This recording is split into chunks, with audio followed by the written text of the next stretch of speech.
Welcome to The Screen Queen, the show where I'll be talking about your favorite show or your favorite movie. You'll just have to find out what you're about to know. This is your Screen Queen, your host, Samantha Parrish.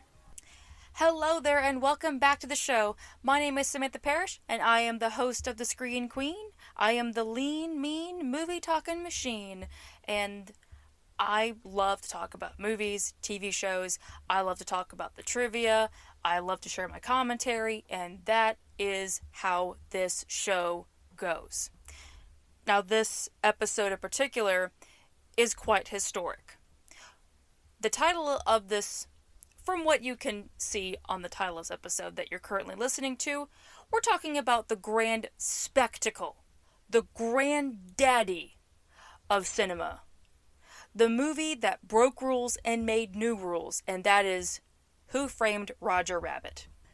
I remember as a little girl, I begged my grandmother to shorten the guitar lesson so I could catch the last bit of Who Framed Roger Rabbit.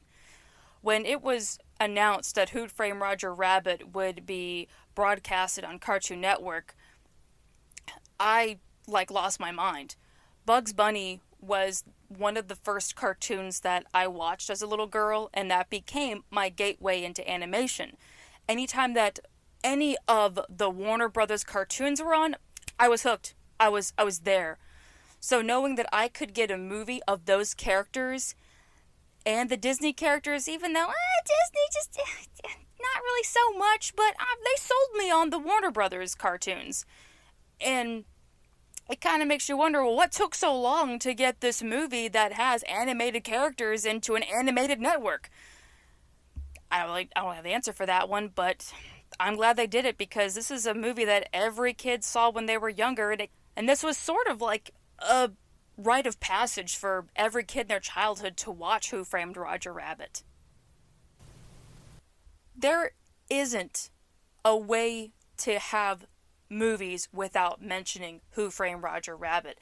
There are many classics to talk about with Citizen Kane, Shawshank Redemption, Schindler's List, Aladdin, many things in Disney, many things in Warner Brothers. There's always a part of cinema that makes our pop culture. But what happens if you put it all together? Who Framed Roger Rabbit became that film that tested the boundaries of what can be done in animation.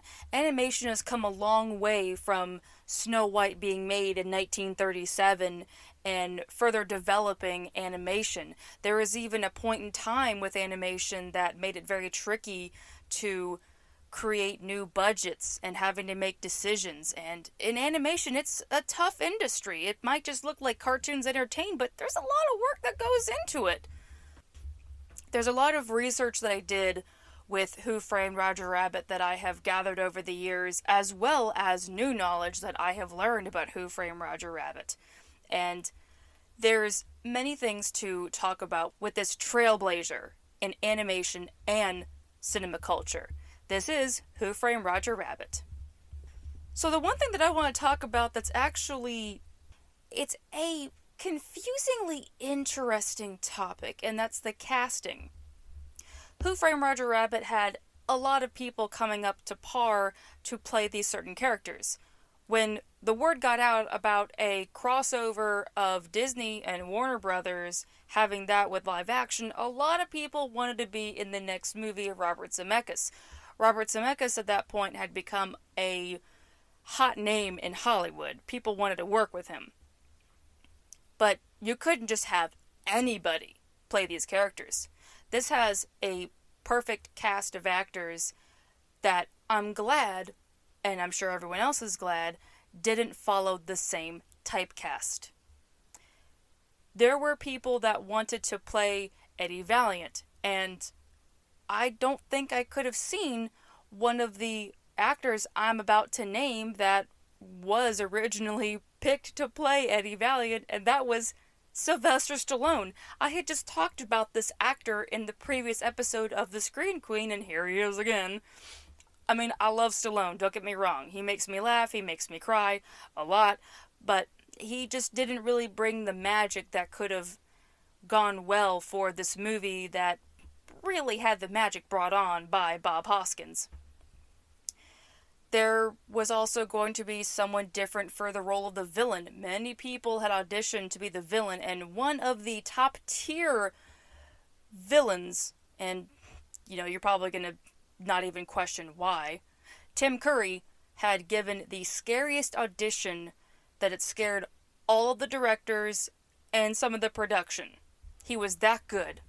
As much as that would have been beautiful to see, I think, honestly, it would have been terrifying, and it probably would have scarred a lot of children. Tim Curry had a lot to play with scarring children. This would have just been one more just to add to the roster. The movie would not work without the cast that they chose, with having Bob Hoskins as Eddie Valliant, Christopher Lloyd being Judge Doom, and then there's Charles Fleischer that became the voice of Roger Rabbit.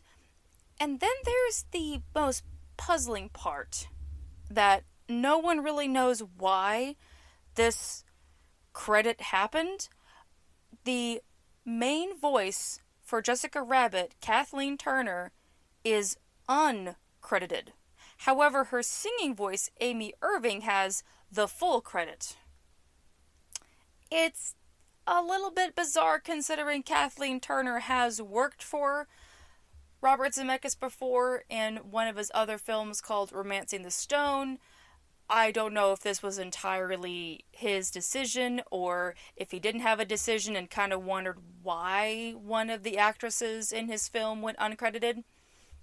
Of course, you gotta make sure Amy Irving has a credit because she was the then wife of Steven Spielberg, so I guess some favoritism happened there. I guess that's what happened.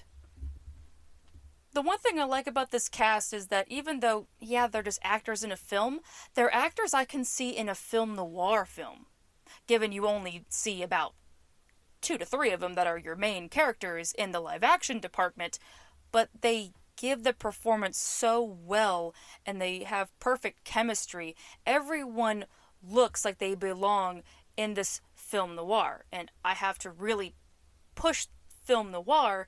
Despite the fact this is mainly known as an animation film, this film does not get enough credit as a film noir. Which goes on to the next point that I want to talk about, is this film is a giant time capsule. This film already made the mark for being the first and only, as of this year, only time that you do see Warner Brother cartoons and Disney cartoons present in the same frame. However, this was the deal, is that both cartoons from different companies had to be present for the same amount of time. If Daffy Duck was on for just a little bit of time, then that means Donald Duck needs the same amount of time, especially when you watch the opening scene where Eddie Valliant walks into the club to go see Jessica, and you see Donald Duck and you see Daffy Duck, and if someone disappears in the piano and they have screen time by themselves, then the other one has to disappear to have screen time by themselves in the same amount of time. No one was going to get squelched in the deal. Well, Disney did. If you time it just right, Bugs Bunny does appear 8 seconds more than Mickey Mouse in one of the next to last scenes where you have the 2 of the main mascots of both of the animation powerhouse companies together. So, in the end, Disney lost, which is hysterical. There are many things to look at with this film that you can watch this film over and over and over again and find new things to appreciate. For many of the obscure cartoons, many things in the background, inside jokes. And then there's even parts of film noir that make it in this film.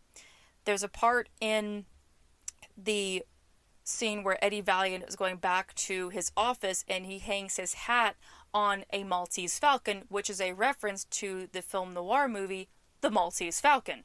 That's such a nice touch. And the reason I have to go on to say about how there's all these essences of film noir being in this movie is that this basically is the gateway to show kids this once celebrated genre of cinema. film noir was the big thing back then, and it honestly still does make an inspiration for most of our movies today in Hollywood. And I had to think about this before I did the episode, it is a brilliant concept of the plot by having the live action and cartoons plot coming together in an era that cartoons and film noir were the biggest, which was in the 1940s. Animation was starting to get some traction, and film noir was just the biggest thing next to westerns. You had two of the biggest genres at that moment, and then having them put together about 40 something years later, it's a nice honor to that moment of cinema history, which was making the path back then for the future of cinema. It's fantastic to see. So it's not only just a film that you can be entertained by it, but you can be educated by it.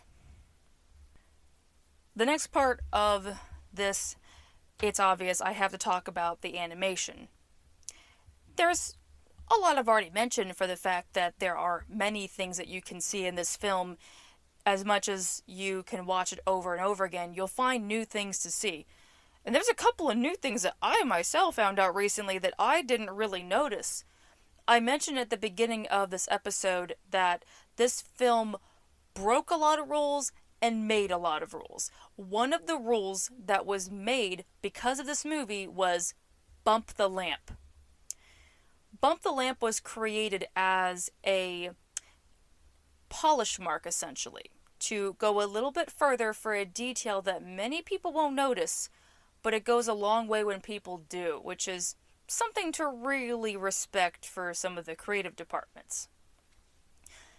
There's a scene where Eddie Valliant and Roger Rabbit are in the back and the whole handcuff debacle, and a lamp gets bumped, and when the lamp goes back and forth, the contrast changes for the color on Roger Rabbit's color scheme. So it goes from like bright red to dark red because of the fact that the light is shining over him, which is a nice touch. Most of the times when you had crossover cartoons back in the 1940s and 50s, all of the color palette remained the same. There was never a moment that cartoon was given a shade change to acclimate to the environment, if it was a darker environment or a lighter environment, or in cases like that where a light was going back and forth to make everything go in real time.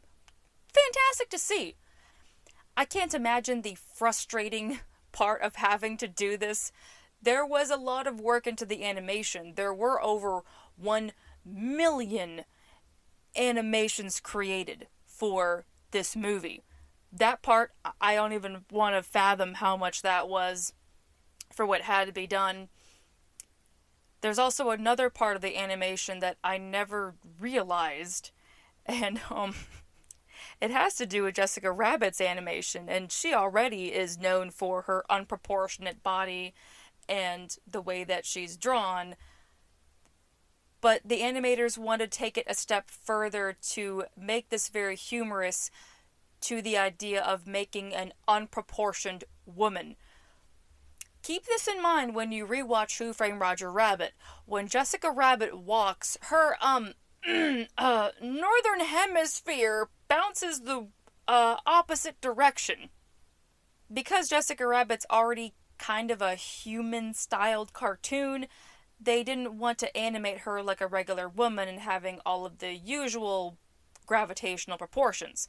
By having her, oh god, I can't believe I'm saying this, having her boobs go, up a little bit more when she walks, it does give this very unique cartoony look to her that you probably would not see in other cartoons. I guess you could say they had the best intentions. That's all you can say really about it. This film has an equal amount of hard work. And there is so much work that goes into creating a story that people want to remember for a long time. And people will never really forget about Who Framed Roger Rabbit. But the one thing that I really want to take the time to talk about is the actor Bob Hoskins. I mean, it's called Who Framed Roger Rabbit. People remember the cartoon that was an amalgamation of several different cartoons put together. But without Eddie Valliant, you don't have the film. Bob Hoskins did so much work for this film to go above and beyond to make this a believable film of a man talking to a cartoon rabbit. He used to get the inspiration for his character to analyze the way that his 3-year-old daughter would talk to imaginary friends, which is pretty unique. There have been some fathers in Hollywood that do look to their children for inspiration for having that wonderful imagination, and you can't deny a lot of imagination really does go into this film that makes it beautiful. But there's a bit of a funny part to all of Bob Hoskins' hard work for how believable it was. His youngest son wouldn't talk to him for 2 weeks until finally he's like, "Alright, mate, why are you mad at me?" And his son's like, "You met Bugs Bunny, you didn't even introduce me." It's like, it makes me laugh every time I think about that, every time I read that. Honestly, if I were him, I'd be pissed too if I didn't get a chance to meet Bugs Bunny. That was my favorite cartoon as a kid. I loved that rabbit. There's one more thing that I would like to say about this movie, and it goes back to what I mentioned earlier about the film noir being the edge and the appropriate atmosphere for the film, as well as how this world building works. I don't think this movie would work without that film noir edge. It sounds mean to say because there has been other films that do work without having a genre undertone and just go with it and be a comedy or be a drama for other films that were created like Cool World and Space Jam and Looney Tunes Back in Action. But have you ever really seen an animated film that was having live action elements that made you almost piss your pants at the final climactic scene with the grand reveal, which this is a spoiler if you've never seen it. My God, please pause this right now because the plot twist to this film needs to be experienced. I have to make an executive decision for you by making you make that decision, okay? Thank you. When it's revealed that Judge Doom is a cartoon, but you couldn't see it coming a mile away. There were so many twists and turns to who could be the bad guy, and it's strange to have to think cartoons are the bad guys. Cartoons are your suspects. In normal film noir movies, you were automatically enveloped in the eerie atmosphere by having some of the actors and actresses play these like scuzzy, gumshoe, alluringly villainous characters that you couldn't trust. And you have to apply that same thing for the cartoons. You don't know who to trust. It's wonderful to see how well the film noir is written into this movie that has the balance of cartoons and live action. But leading up to the grand scene of Eddie finding out that Judge Doom killed his brother and screams it, like it makes your blood run through your body, it makes your heart go 1,000,000 miles an hour, and you see the absolute look of horror on Eddie's face that is remembered for years to come. I remember watching that scene at 10 years old and feeling my blood run cold, and it still does it to me at 27 years old. It doesn't matter who you are, how old you are, that scene will forever be a timeless moment of a shock factor in cinema. And it's something that is animation and live action. When would you ever see that again? And the beautiful thing about that plot twist of a scene is how simple it is. Yes, most of the film has done a wonderful blend of seeing Bob Hoskins talk to cartoon characters, but when you see both of that together, to see evil, red beady eyes on Christopher Lloyd, you should see the picture of him without the animation. It's still terrifying. It's such a simple thing that makes this film have a strong edge in a kid's movie. Primarily a kid's hard PG-13 movie. well, it's, 80s PG where there's a lot of things that they could get away with back then, but that was a nice little mature thing to have to show kids back then, with having such a strong moment of a reveal where this man just found the killer of his brother. In conclusion, it's already been done of blending animation and live action, but Who Framed Roger Rabbit did it better and classier and memorable.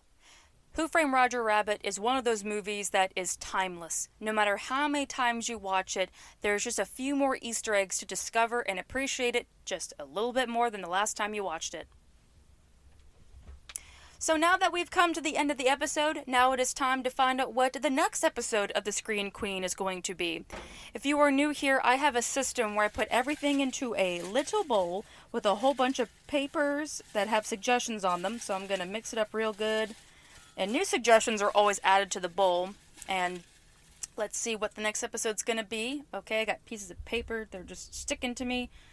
Okay, I'm trying to unfold it somehow. It's just... Oh, fuck!